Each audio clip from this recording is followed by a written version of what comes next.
é a nossa síndrome de vira-lata. Por exemplo, aconteceu o caso agora com o Vinícius Júnior. Ele sofreu racismo lá... E tá foda, né? Não, tá foda. Pegaram ele pra Cristo. Lá na Europa. E aí, tipo assim... Aí você vê alguns apresentadores, influenciadores... Quando eles vão falar do tema... O tema é sempre assim... Vinícius Júnior sofreu racismo na Europa e tal. E aí, tipo assim... Acaba ali, ponto, Europa... E o cara, parece que o Vinícius Júnior sofreu racismo aqui no Brasil. E começa a falar só do Brasil... Não, porque o Brasil isso, o Brasil aquilo, o Brasil aquilo outro, o Brasil aquilo outro. Eu fico muito puto com isso, porque eu tenho uma regra que é a seguinte, que é a resposta do negão, o Brasil é um país racista, é tipo perguntar para um humorista qual o limite do humor, né? Porque onde ele vai tem que fazer essa pergunta. Aí eu sempre falo o seguinte, cara, o Brasil não é um país racista, mas ele é um país que tem muitos racistas no polo mais alto da nossa sociedade. Sempre, principalmente na classe política. Mas o que me deixa mais puto é assim, o cara passa um panaço pra Europa e começa... Caralho, o bagulho aconteceu na Europa. Por que você tá falando do Brasil? Nós somos... Não tem povo nesse planeta mais miscigenado do que a gente. Se a gente for agora no Uruguai, os caras são praticamente iguais. Se a gente for na Bolívia... Os caras são iguais. Se eu for na África, os caras são iguais. Se eu for no Japão, os caras são iguais. Se eu for na Europa, em qualquer pico da Europa, os caras são tudo iguais. Se eu for na Arábia, os caras são iguais. Entendeu? Em qualquer lugar que eu vou, os caras são iguais. Menos aqui. Aqui em qualquer canto. Você pode estar lá no Sul, você pode estar lá no Amazonas. Todo mundo é... Você não tem um lugar aqui que você fala, ó...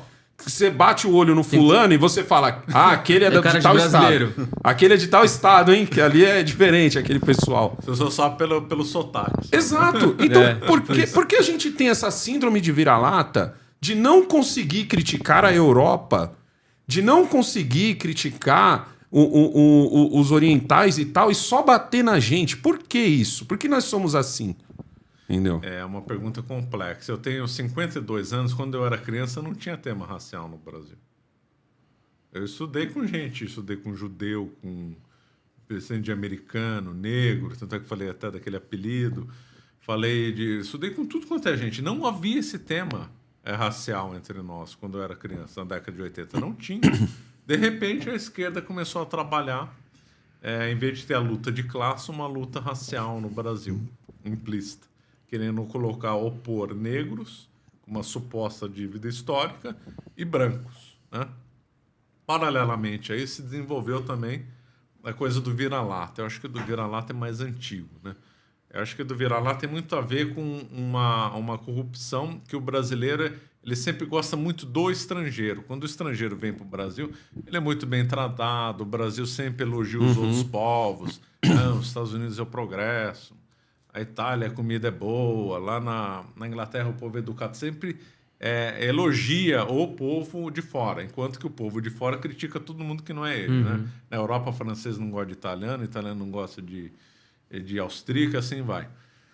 E eu acho que é um exagero. Então, eu acabo exagerando, elogiando tanto o estrangeiro que aí virou assim do vira-lata.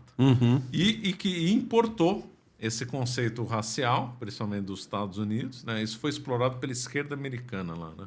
Aí fala só, essa técnica da esquerda americana nos Estados Unidos está funcionando, opõe entre branco e negro. Vamos trazer para o Brasil? Vamos. Aí começaram a desenvolver essa tese de cota racial, de dívida histórica, de opor que aqui todo mundo é racista. Sabe o que eu respondo no negócio da dívida histórica?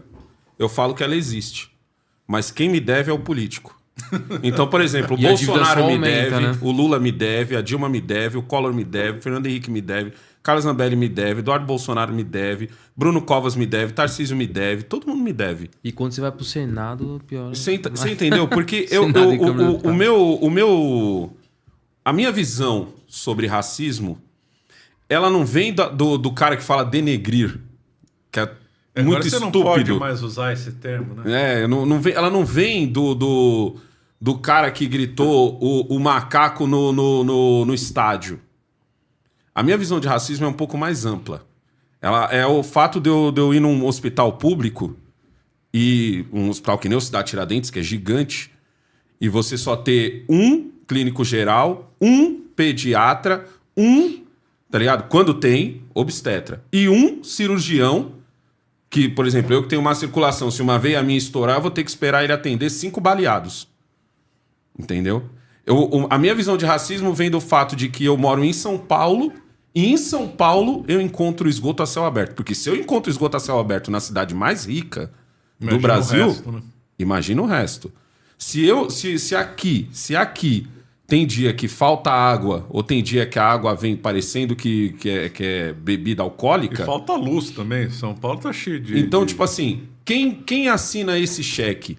Quem faz um professor ganhar tão pouco? Quem faz um médico ganhar tão pouco? Quem faz um policial ganhar tão pouco? Isso, pra mim, é uma questão racial muito mais importante, tá ligado? Do que o cara que fala... Né? Do que o cara que usa um denegrir, claro. Do que o cara que... Muito mais. Mas isso pra mim é o real problema. Claro. Talvez só eles estejam usando isso pra desviar o foco. Agora tem dívida histórica aqui, não pode usar esse tema e a classe política preservar. E é o que vende também, e vende, né? vende, mas é pega, que nem né? você falou, por que a gente passa um pano pros gringos no que diz respeito ao Vini Júnior e a gente sempre traz pra pauta brasileira? Porque quando você vai falar de um espanhol racista, de um gringo racista, não vende, não dá clique. O que dá clique é você realmente ficar punhetando você um tema bater aqui interno que fica enchendo o raio do saco. E isso me deixa muito puto, porque o Brasil, ele vive eu falo que o brasileiro, ele vive com a corda no pescoço e ele não se questiona quem pôs a corda e por que tem uma corda no pescoço dele. O que ele quer é o seguinte, é o afrouxamento da corda. Se a corda tá lá, ó, deixando ele sem ar. Se a corda afrouxou, tá ele comemora. Comemora. Mas ele não se questiona quem colocou a corda, por que tem uma corda no meu... E que é pior. Se a minha corda tá apertada e a tua afrouxou um pouco, que eu tô vendo você respirar, eu não fico puto. Eu fico puto com os dois. Os dois que não são. Por que a corda dele tá mais frouxa que a minha? É assim aperta mesmo. Dele. Não afrouxa a minha, aperta dele. Isso é uma coisa que leva a gente cada vez mais para baixo, que é que nem agora. Baixou a gasolina e tal, baixou na canetada. O que vai acontecer? Vai baixar um monte de coisa, certo? Não existe ninguém se perguntando do porquê isso aconteceu. E mesmo que a pessoa não se pergunte, o que ela deveria fazer? Ela deveria falar, peraí, eu vou economizar aqui, então eu vou segurar um dinheiro aqui. Esse dinheiro que eu vou economizar aqui, eu vou segurar aqui. Não, aqui é o seguinte, o pobre, ele enche o tanque e às vezes até desperdiça para dizer, o que o meu presidente fez, e ele ainda grava um vídeo. Ou então ele enche o tanque para ir para praia. O rico... Tá ligado? Vai esperar a hora que o dólar vai baixar um pouco e vai fazer a mesma coisa do cara da gasolina, só que gastando lá fora.